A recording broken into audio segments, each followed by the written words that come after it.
welcome students, welcome to the fourth lecture of your science class. I hope that you all are doing well at your homes. In the previous lecture we had discussed um, about what do scientists do, and what are the procedures that they follow, and we had discussed about the different quantities and that scientists use, like mass, volume, length, time, temperature, their units, and how do we measure them.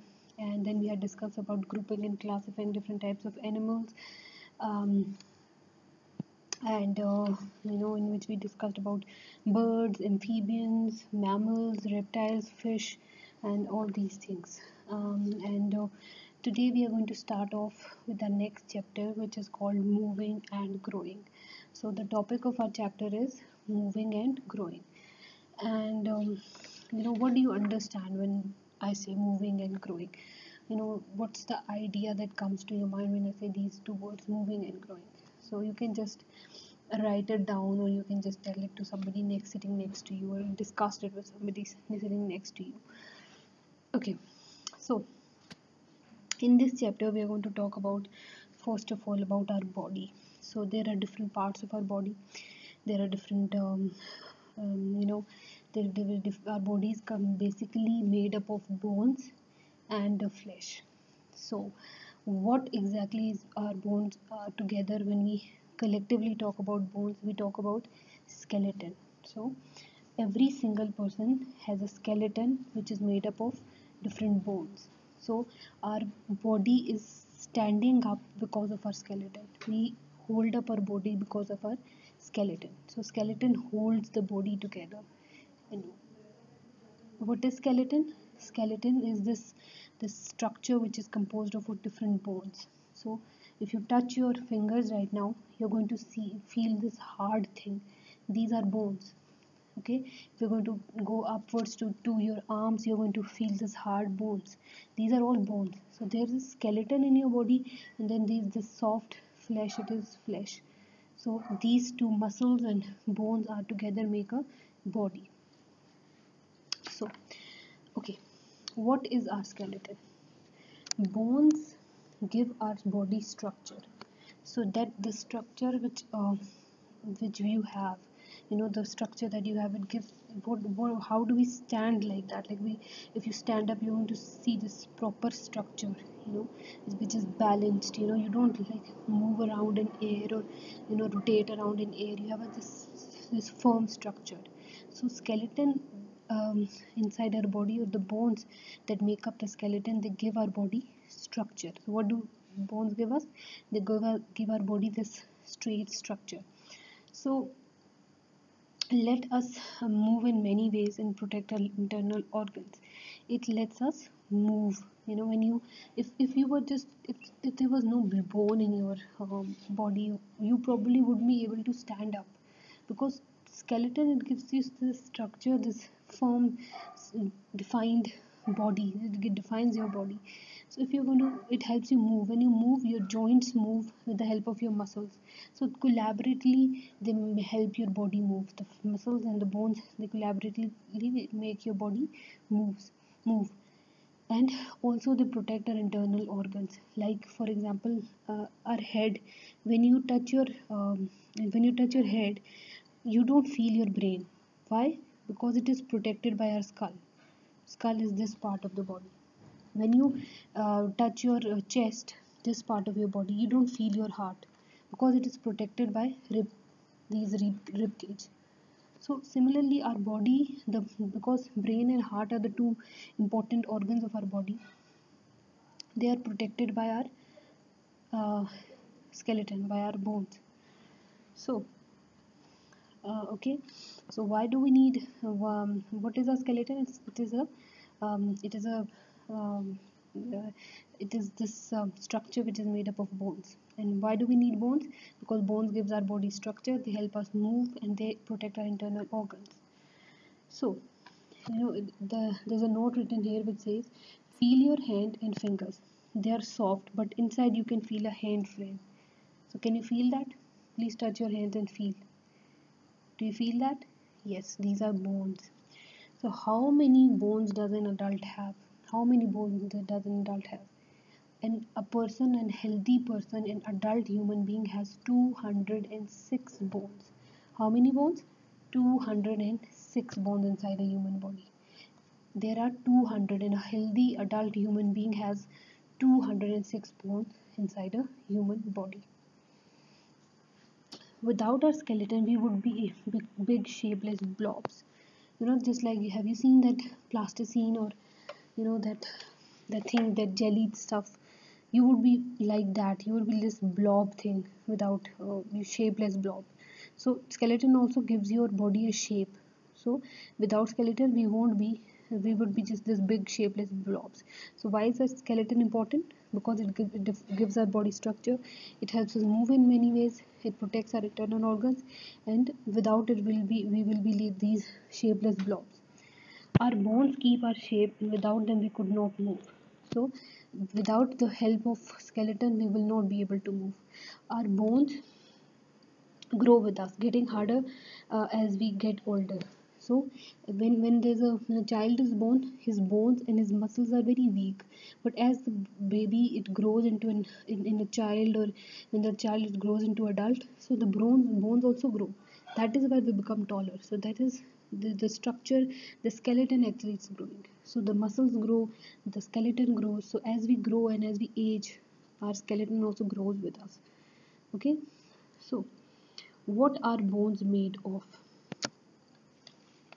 You have ever seen a real fossil or skeleton in a science lab? I'm sure that you have seen a skeleton somewhere in your life. Though if you go to some hospital, maybe you have seen this fake skeleton that is present in a lab. Or if you haven't seen it, when we go to school, I'll try to show you a skeleton, not the real skeleton of a human, but a skeleton which is present in science lab.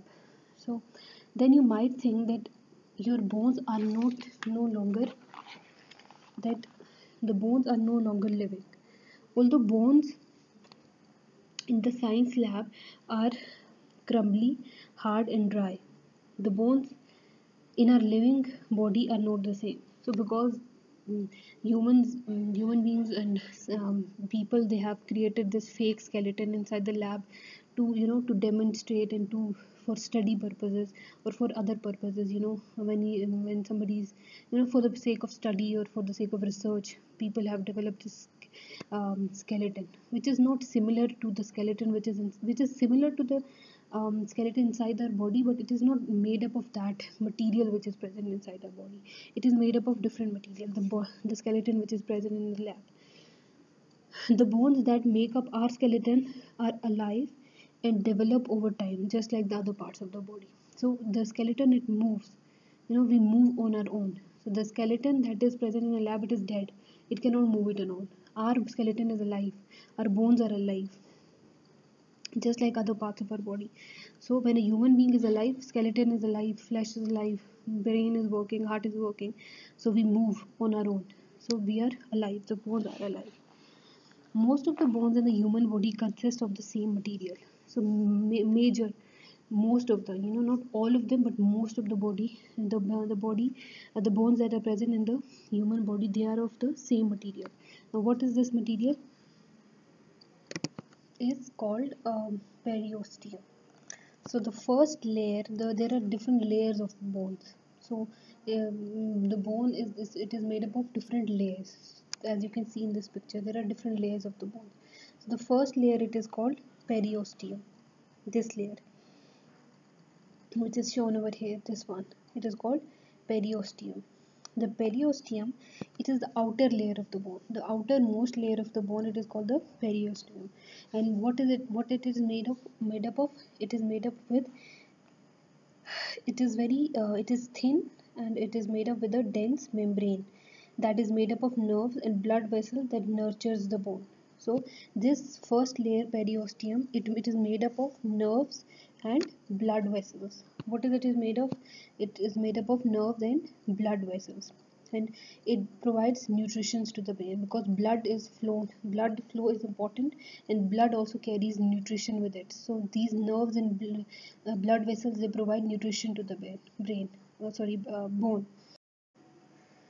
Nutrition to the bone. So the first layer is called periosteum. This is the first layer. So it provides nutrition to the bone through the blood that it through the blood vessels. Okay. The second layer is called the compact bone. This is the picture. The compact bone. Okay. So the compact bone uh, is the next layer. It is smooth, hard, and is the part seen when viewing the skeleton. So when you see the skeleton, it is the bone that you see is called the compact bone. It is the next layer to the periosteum. Okay, and it is the part that is seen when you are seeing the skeleton. When you see that part, that is the compact bone. Okay, so the bone, when you see a skeleton, when you see that hard bone, when you if you just break a finger, you feel that part, that is compact bone. You know, it is the hard bone. Compact bone is the hard bone. When you see the skeleton of a human or a fake skeleton, then that is called the compact bone. Okay. um there are many layers of spongy bone found within the compact bone. This spongy bone, it actually resembles a sponge, and it's not as hard as the compact bone, but it is still a very strong bone. So their spongy bone has a lot of layers in it, and it is present inside the compact bone. And have you seen the sponge which your mother uses to clean things or clean your utensils in kitchen? That is a sponge. So it resembles, this spongy bone resembles that sponge. So that is it was called spongy bone, because it's soft, but it's not very it is soft, but it is still strong. It's not as hard as the compact bone, but it is softer than that, but it is still a very strong bone. Okay. Now the last part is called the cartilage. It is called the cartilage. The bone marrow is the closest to the center within the bone, and it is protected by the spongy bone. If you have you seen that, have you eaten a bone marrow out of when you eat meat, you can pull out that bone marrow from inside the bone and you eat it. You know, have you seen that? So it is there's the bone marrow is present inside the spongy bone. So um, okay, it is soft with a blood consistency that is similar to thick jelly. Its primary function is to make blood cells for the entire body. So why do we need bone marrow? Bone marrow is very important because it helps you keeps the bone strong. You know, it helps you, it makes blood cells for the entire body. So you have to eat things which make a lot of bone marrow, so that you have good bone marrow. And it's bone marrow is thick jelly like substance. I'm sure that you have eaten it. From when you eat meat, you pull out bone marrow from inside the bone and then you eat it. So that is a bone marrow. And why is it important? Because it makes blood cells for the entire body. So there's this cartilage. So I'm going to talk more about cartilage in the next lecture. As of now, you should just know these different layers of the bones and why they are important, and how skeleton is important for the body. And you should learn this bone anatomy at home. You know, I will tell you more about cartilage and in the next lecture. Till then, you should just revise these different layers of the bones and why are they important. Okay. So this you should learn the bone anatomy, and I'm going to talk about more about um, uh, the cartilage and other bones in the next lecture as well. So as of now, I would just like to finish off here, because I'm going to show you the picture of spongy bone or compact bone in the next lecture, because I'm having some issue with my internet today. So in the next lecture, I'm going to show this the pictures of these uh, in the next lecture. Okay. So till then, take care and revise this at home, and learn the bone anatomy at your home. Okay. Allah Hafiz.